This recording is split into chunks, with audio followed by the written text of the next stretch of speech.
10월 8일 금요일 새벽입니다. 오늘도 아침에 주님의 말씀으로 하루를 시작하시는 우리 모두에게 하나님께서 빛이 되어 주시고 등불이 되는 말씀으로 인도하시는 복된 날 되면 좋겠습니다.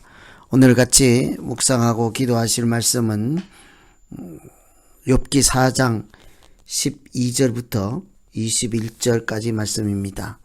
어떤 말씀이 내게 가만히 이르고 그 가나다란 소리가 내 귀에 들렸으나니 사람이 깊이 잠들 즈음 내가 그 밤에 본 환상으로 말미암아 생각이 번거로울 때에 두려움과 떨림이 내게 이르러서 모든 뼈마디가 흔들렸느니라. 그때 영이 내 앞으로 지나매 내 몸에 들이쭈뼛하였느니라. 그 영이 서 있는데 나는 그 형상을 알아보지는 못하여도 오직 한 형상이 내 눈앞에 있었느니라. 그때에 내가 조용한 중에 한 목소리를 들으니 사람이 어찌 하나님보다 의롭겠느냐? 사람이 어찌 그 창조하신 이보다 깨끗하겠느냐? 하나님은 그의 종이라도 그대로 믿지 아니하시며 그의 천사라도 미련하다 하시나니 하물며 흙집에 살며 티끌로 틀을 삼고 하루살이 앞에서라도 무너질 자이겠느냐. 아침과 저녁 사이에 부스러져 가루가 되며 영원히 사라지되 기억하는 자가 없으리라. 장막줄이 그들에게서 뽑히지 아니하겠느냐. 그들은 지혜가 없이 죽느니라. 아멘. 욥이 고통당할 때 욥을 위로한다고 친구가 찾아왔습니다. 그런데 위로한다고 하는 말이 위로가 아니라 오히려 고통만 더해주는 그런 말잔치에 불과했습니다. 엘리바스뿐 아니라 우리가 일상에서 누군가 위로할 일이 있을 때에 그리스도인으로서 어떻게 하면 진정한 위로가 될 수 있는지, 위로를 어떻게 해야 되는지 참 많이 고민하게 하는 그런 말씀이라 할 수 있겠습니다. 오늘 말씀 참고해서 한번 살펴보면 개인의 나의 영적인 체험이라도 다른 누구에게나 답이 될 수 있는 것은 아니라는 것을 먼저 한번 생각해 볼 수 있습니다. 하나님의 뜻이라며 내 생각을 말하지 않도록 주의해야겠다는 그런 생각을 하게 됩니다. 엘리바스는 자기가 환상 중에 하나님의 말씀을 들었다고 하며 욥에게 들었다고 하는 그 말을 전했습니다. 사람이 하나님보다 어렵겠느냐, 하나님보다 깨끗하겠느냐 하는 말씀을 하나님의 소리로 들었다는 것이죠. 울고 있는 욥, 고통 중에 있는 욥에게 자기가 하나님으로부터 들었다 하는 말이라고 하는 것이 사람이 하나님보다 의롭겠느냐? 그럴 수 없다는 것이죠. 하나님이 하나님보다 깨끗하겠느냐?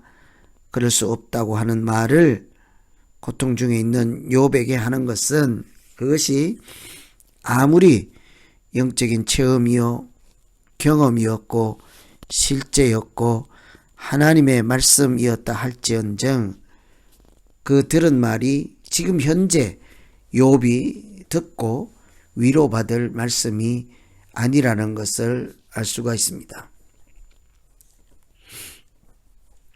욥이 생애를 저주하고 고통스러워하는 것을 보고 사람이 의로울 수 없다 그런 말을 하는 것은 욥이 의롭지 못해서 고난을 당한다는 소리로 들릴 수밖에 없기 때문이죠.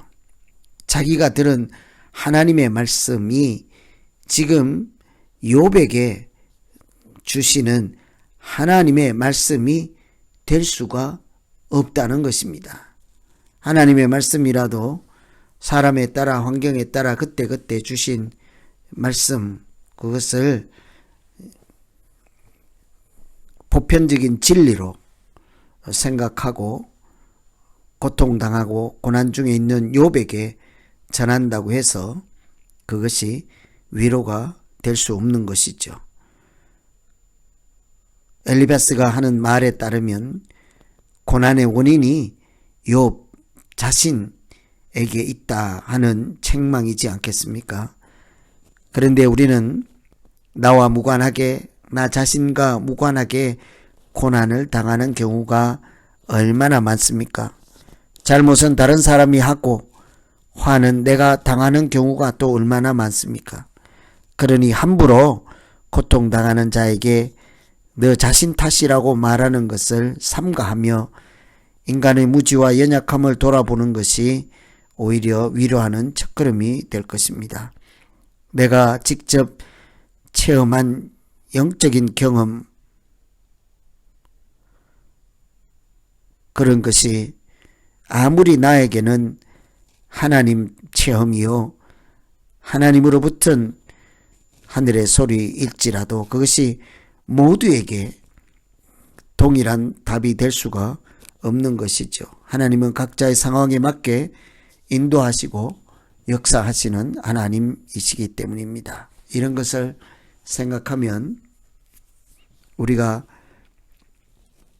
오늘 첫 번째로 기도하실 말씀, 하나님 아버지, 고통 중에 있을 때 내가 체험한 영적인 경험을 전해준다고 해서 그것이 동일하게 그 사람에게 해당되는 위로가 될 수 있는 말씀 아니라는 사실을 기억하며 오히려 적용할 수 없는 영적인 체험으로 다른 사람을 정죄하고 책망하지 않고 겸손하게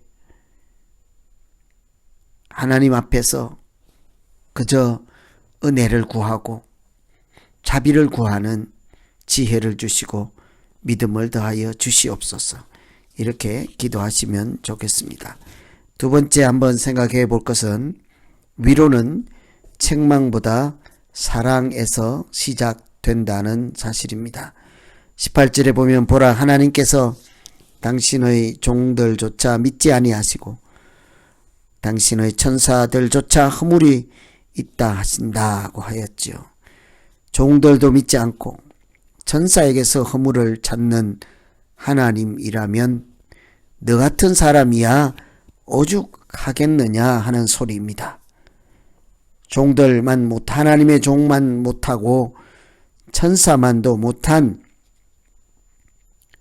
우리에게서는 하나님께서 허물을 찾고 믿지 않으시는 그런 하나님이시라는 소리이겠지요. 그러니 이것 또한 욥 자신에게 책망을 묻고 허물을 찾아 그 때문에 고통당하는 중이다라고 하는 책망의 말이라고 할 수 있겠습니다. 하나님 앞에서는 종들 천사를 할지라도 흠이 있는데 흙먼지 같은 너야 어찌 흠이 없다 할 수 있겠느냐 하니 이 고통은 너 자신의 깨끗하지 못함 때문이라 하는 책망이지요. 이런 고통은 너 자신의 허물 때문이라는 것입니다. 그러나 실제로 하나님은 그렇지 않습니다. 우리의 허물을 덮어주시고 책망하기 전에 구원을 베푸시는 하나님이셨습니다. 위로의 하나님이셨습니다. 위로하시는 하나님은 책망할 것이 있어도 우리를 외모로 보지 아니하시고 중심을 보시고 상한 갈대도 꺾지 않으시고 끝까지 소망으로 동행하시고 인도하시는 자비와 사랑이 풍성한 하나님, 오래 참으시고 인내하시는 신실하신 하나님이셨습니다. 그러니 하나님께서 우리를 아무리 책망할 것이 많다 하여도 언제나 십자가에서 자기 아들 내어주시며 사랑으로 우리를 사람답게 살게 하시고 하나님의 자녀답게 살 수 있도록 인도하시는 하나님, 우리의 연약함 중에도 믿어주시고 욥의 연약함 중에도 믿어주신 하나님이시지 않습니까?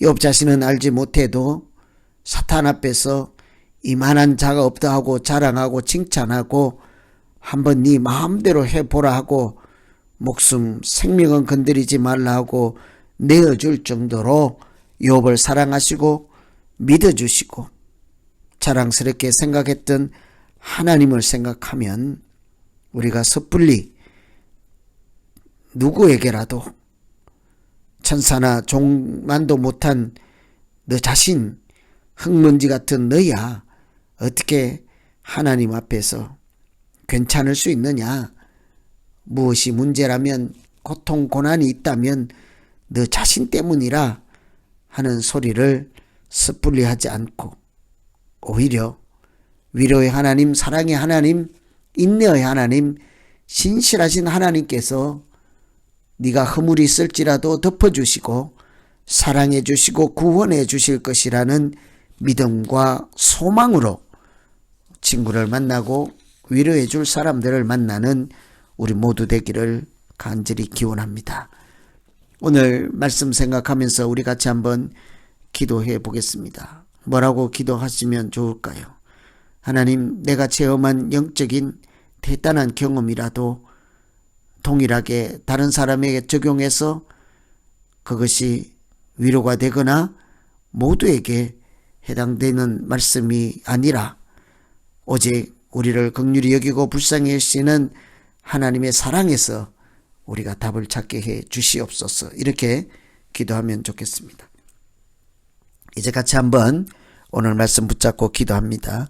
하나님 아버지, 오늘도 살아 역사하시고 우리를 인도하시고 동행하시는 하나님의 뜻을 깊이 생각하며 나에게 주신 하나님의 말씀으로 세상 모든 사람들을 평가하고 그것을 기준으로 말하지 않도록, 누구에게나 적용하지 않도록 주님, 나에게 영적인 겸손함을 주시고 하나님이 나를 만나 나에게 주신 말씀은 나를 위한 말씀인 것을 기억하며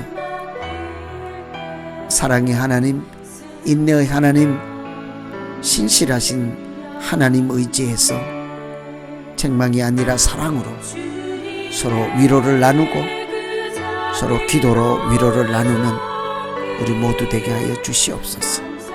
오늘도 여러가지 어려운 일 중에 누군가 위로할 자를 만나면 그저 겸손히 주님 앞에 우리의 연약함을 고백하며 우리보다 크고 넓고 높으신 하나님의 사랑을 구하게 하여 주시옵소서. 예수님 이름으로 기도하옵나이다. 아멘.